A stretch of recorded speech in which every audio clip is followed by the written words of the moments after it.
Bienvenue à tous aujourd'hui. Donc aujourd'hui, c'est la disparition de Srila Bhakti-Raj Shiladev Goswami Maharaj,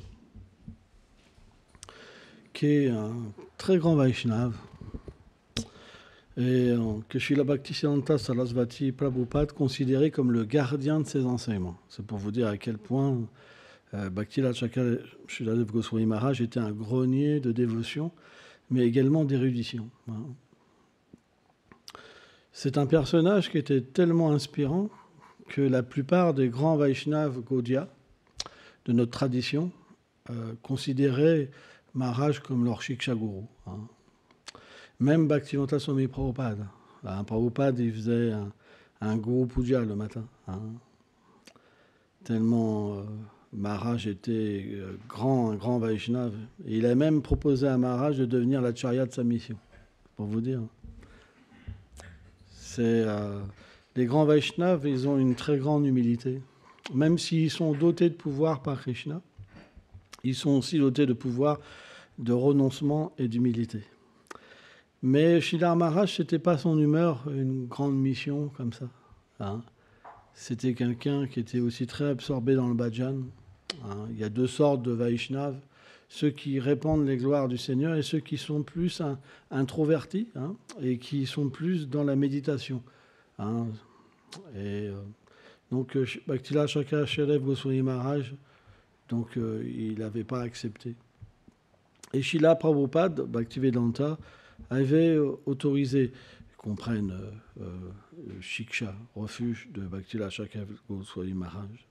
Donc, suivant ses instructions, aujourd'hui, on a fait un Guru Puja et on a fait aussi une offrande de fleurs.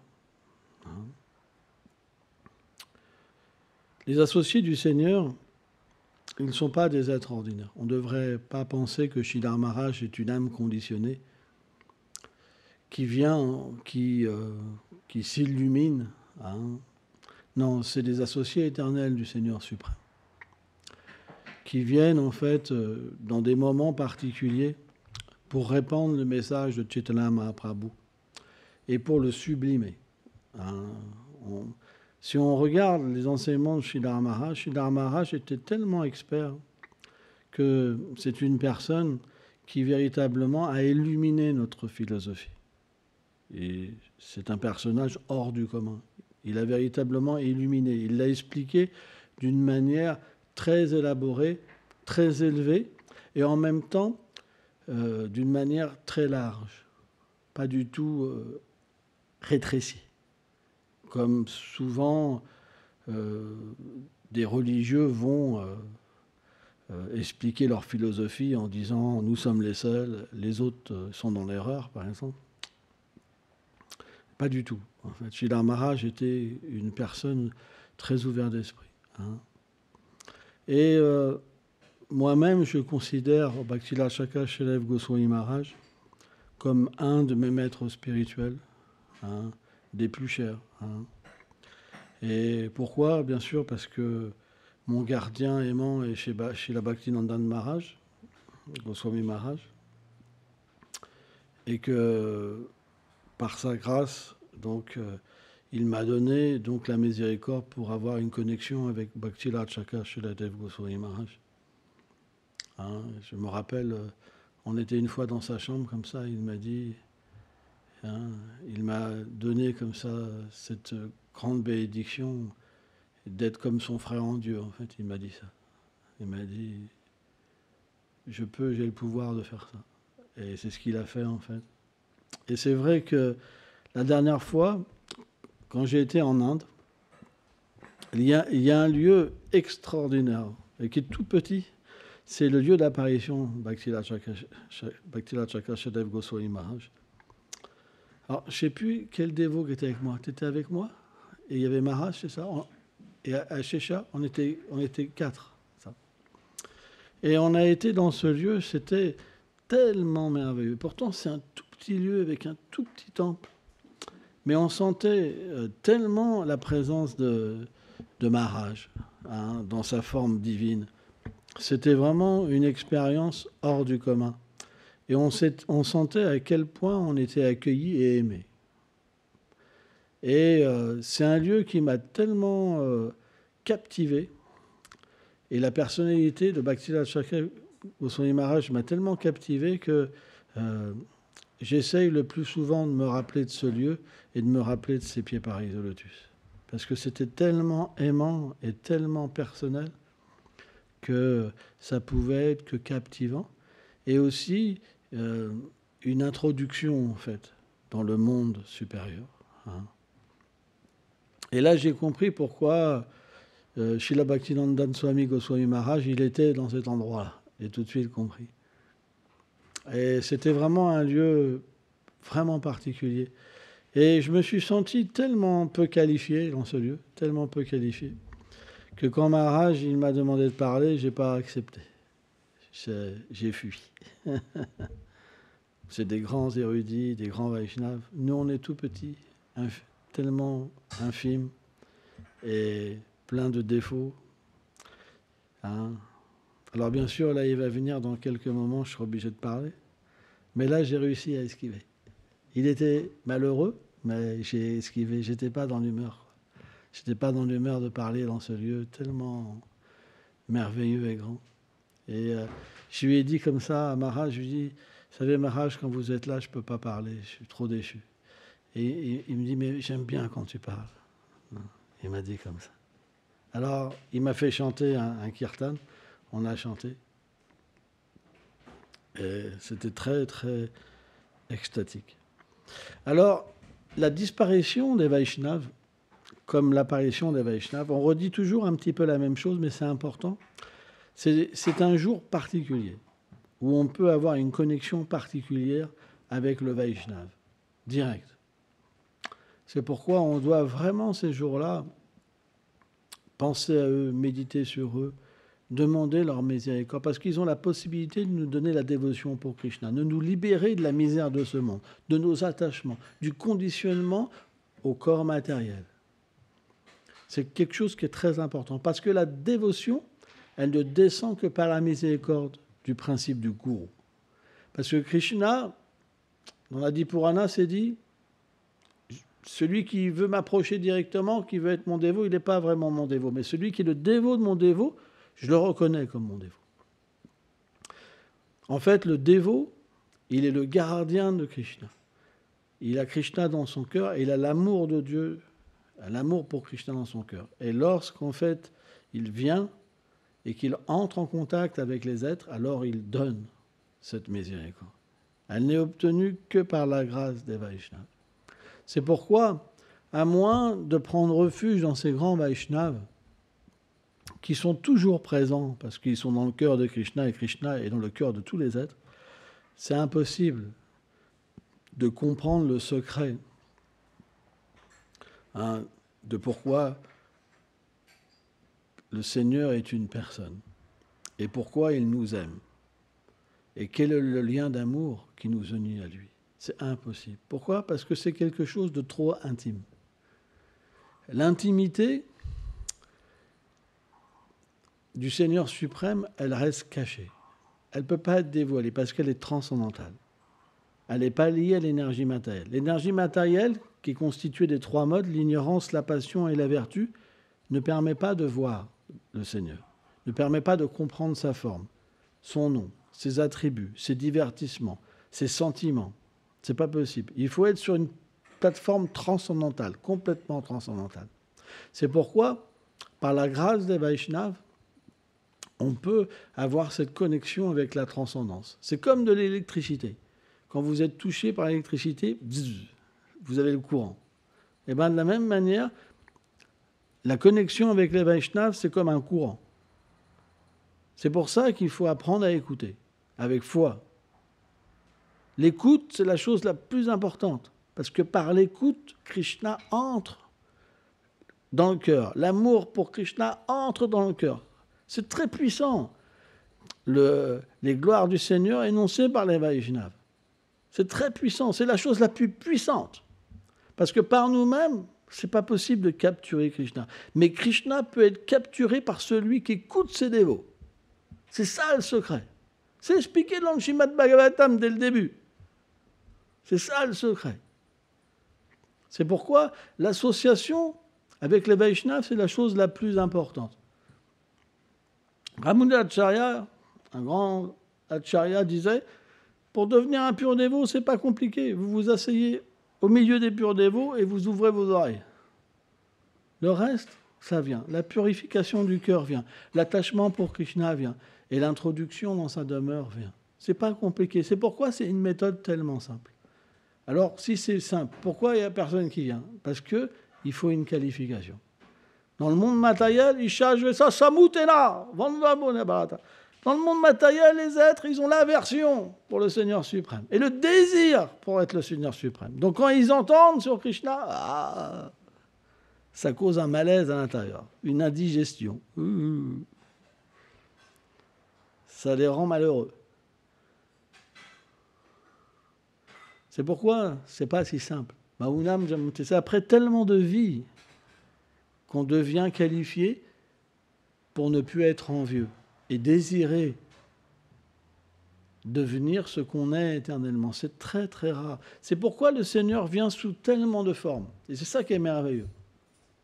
Il vient même sous des formes de même religion athée pour inspirer les gens à entrer dans son service, même sans le savoir. C'est très... La miséricorde du Seigneur, elle est très difficile à comprendre. Il faut vraiment avoir l'expérience de la transcendance pour comprendre. Parce qu'il n'y a pas de discrimination. Tout le monde doit pouvoir progresser. Tout le monde. Même l'athée. L'athée qui rejette tout, il doit prendre les résultats de ses fautes. Il souffre. Quand il souffre, naturellement, puisque la miséricorde du Seigneur est partout, il contracte naturellement une petite sukriti, ça veut dire une petite accumulation d'actes pieux, et il va prendre refuge, il va prier. Peu importe de quelle manière il prie, c'est parti. Peu importe la voie, c'est parti. Et là, on commence à adorer Dieu pour sortir de la souffrance,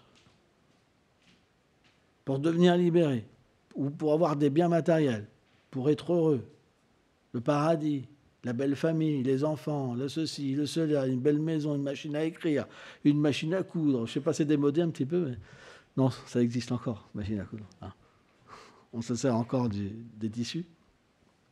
Et graduellement, en priant, en observant des pénitences, alors, vie après vie, on se qualifie. C'est pourquoi, aujourd'hui, on est dans cette voie, mais ça ne veut pas forcément dire qu'on va obtenir la qualification forcément dans cette vie. C'est nous qui décidons. Vous pouvez entendre, mais pas appliquer. Vous pouvez encore vouloir les plaisirs matériels, avoir des désirs, les cultiver. Mais si l'intelligence vient, qu'est-ce qu'on va regarder? Où c'est que ça nous amène, les désirs? Ça nous amène où? Dans des états de souffrance. Plus on a d'attachement, plus on a de désir, plus on souffre. Tout le monde sait ça. C'est pas une blague. Hier, j'ai rencontré un dévot et il m'a dit « Ma vie, elle est terrible. Je souffre tout le temps. J'ai eu pitié, vraiment. Mais un taux de souffrance qui est même difficile à imaginer. Hein. Je ne pensais pas du tout. C'est quelqu'un de tellement gentil, qui a un job incroyable, tout pour être heureux. Et c'est juste sa misère, la vie. Et là, je voyais qu'il n'avait pas la possibilité de s'abandonner au Seigneur. Il n'a pas assez de vertu en lui. Il a des désirs. C'est incompatible quelque part. Mais c'est juste question de temps. Il faut qu'il accomplisse, en fait, ses désirs. Mais dans la spiritualité, alors on pourrait se dire c'est incompatible. Mais en fait, avec Krishna, on peut quand même engager les désirs et quand même les purifier graduellement. Mais tout le monde ne peut pas forcément, dans cette vie, y arriver. C'est le désir. Quand on a le désir, après, le Seigneur fait tous les arrangements. Mais ce n'est pas tout le monde qui a le désir. Et c'est la réalité. Parce que notre désir, il vient par rapport à notre expérience. Si l'expérience est là, naturellement, c'est logique que le désir soit là. Mais si l'expérience matérielle, elle est plus forte que l'expérience spirituelle, on va croire, mais notre expérience matérielle est plus forte. Donc, automatiquement, on ne va pas tout abandonner. On ne peut pas. Et à cause de ça, naturellement, on ne peut pas désirer. Et on doit renaître. Mais ce n'est pas grave. Dès qu'on commence la bhakti, on ne s'arrête jamais. Si ce n'est pas dans cette vie, ce sera dans une autre. Le point, c'est qu'on doit être conscient de ça. Et dans cette vie, atteindre la perfection. Qu'est-ce qu'on va atteindre sans ça? On a déjà eu une famille dans des millions de vies, des enfants, un travail. On a goûté à cette situation encore et encore et encore et encore et encore. C'est sans fin. Le cycle des morts et de renaissance. À chaque fois, c'est la même chose. On nous amène un plateau et à chaque fois, on fait OK. Et puis, à chaque fois, bon, c'est pas facile. Il faut se défendre, aller travailler, ceci, cela. Et puis, c'est comme si on acceptait des choses par... On ne peut pas faire autrement. On est comme des victimes. Ce n'est pas le système, hein, c'est juste un conditionnement. Tout le monde est victime de l'énergie matérielle. On peut pas. On peut pas. Mais en fait, dès qu'on prie Krishna sincèrement, Krishna, c'est une personne. Et une personne, ça peut agir. Tout de suite. Krishna fait l'arrangement pour que la situation matérielle devienne infernale. Infernale.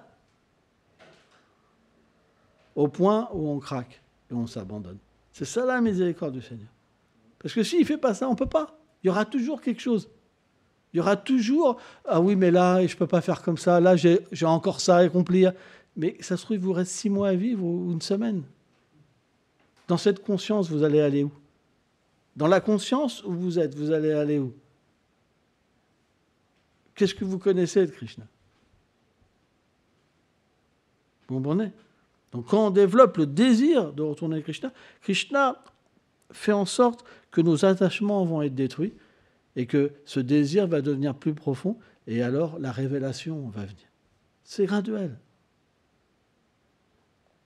Tout le monde passe par là. Mais le résultat, il doit être atteint. Mais il est atteint comment? Par la bonne association. S'il y a une bonne association, vous progresserez. Si vous ne vous associez pas assez, vous ne pouvez pas progresser. Vous entendez, le lendemain ça agit, et puis vous entendez d'autres choses, ça se mélange. Vous revenez, et si vous regardez dans toute l'année, le désir ne s'est toujours pas développé. C'est pour ça que vivre dans la compagnie des Vaishnavas, c'est dur. C'est pas facile. Vous n'allez pas pouvoir faire ce que vous voulez. Pensez comme vous voulez. Parce qu'il y a un enseignement qui va entrer dans votre cœur et qui va chasser toutes les mauvaises choses. C'est pourquoi le fuego, il a peur. Oh, avant de venir, oh là là, c'est tout un truc. Hein. Oh là là, je ne sais pas si je vais y arriver, ceci, cela. Pas si simple. Mais pour celui qui a envie, pour celui qui a vraiment le désir, il n'y a pas de problème. Il n'y a pas de désir. J'irai là où Krishna me dira d'aller. C'est juste les désirs qui nous empêchent de s'abandonner. On ne doit pas se tricher. Quand il n'y a plus de désir, on fait ce que Krishna veut. Quand il y a des désirs, on ne peut pas savoir ce que Krishna veut. On ne peut pas sentir ce que Krishna veut. Ce n'est pas possible. C'est pourquoi tout le monde n'est pas au même niveau. Mais est-ce que parce que quelqu'un ne peut pas s'abandonner, Krishna le délaisse? Non. Krishna va créer aussi une situation pour que la personne y arrive. On est tous des renonçants. Parce que dès qu'on touche à la dévotion à Krishna, on doit laisser les choses pour lui. Krishna, il n'accepte qu'une chose, c'est la pure dévotion. Bhakti-mala Janate, la pure dévotion. Pure dévotion, c'est quoi? C'est 100% pour lui, rien pour les autres. Parce que dans le monde transcendantal, ça se passe comme ça. Krishna, il est tout. Il attire tout le monde. On n'entend que lui, on voit que lui, on sent que lui, on goûte que lui. Parce qu'il est merveilleux, parce que c'est sans limite, parce que c'est toujours meilleur, c'est toujours du nectar, constamment, constamment, et toujours nouveau. C'est quelque chose d'inconcevable. Mais dans le monde matériel, parce que Krishna n'est pas là, notre amour est dilué. On va aimer un chat, une petite souris, un perroquet, une petite fourmi, une araignée. Bon, des araignées, pas tout le monde les aime. Hein. J'ai vu l'autre jour, il y avait une araignée qui était là, j'en avais à vie, elle fait ah, ah, ah. J'étais là, c'est quoi? Une araignée.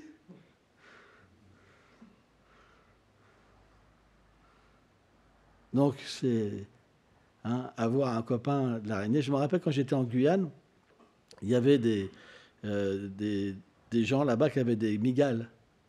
Hein. Ils les mettaient dans la bouche et quand ils ouvraient, elles sortaient. Comme ça. C'était pour dire bonjour. Donc ils avaient comme amis les migales. Et ils avaient naturellement une affection pour la migale. Hein. Ils les caressaient, tout ça. Hein. Donc on a plein de façons de diluer son amour parce que rien n'est assez puissant pour nous attracter complètement. Chacun a des qualités, mais c'est pas complètement plein. Il y a aussi des défauts. Donc il faut plein de choses pour trouver un équilibre. Mais quand Krishna est là, c'est fini. C'est pour ça que Krishna, il doit faire un arrangement pour nous captiver. Il doit, à Shakti, il doit nous captiver. Et cette captivation, elle doit être tellement forte qu'on n'a plus le moyen de méditer sur la matière. Ça, c'est à Shakti. Rien ne peut nous empêcher l'absorption en Krishna. C'est quelque chose qui est graduel. On commence par la foi, l'association avec les Vaishnavas, prendre refuge dans un Vaishnava, on reçoit l'initiation.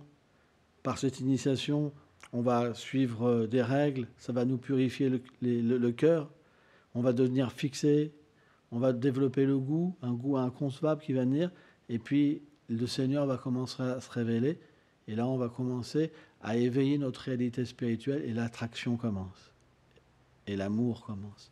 C'est comme une fleur qui s'ouvre et qui dégage son parfum. C'est graduel. C'est pourquoi, pensez pas que vous allez rester juste là, comme ça, à subir la souffrance. Non.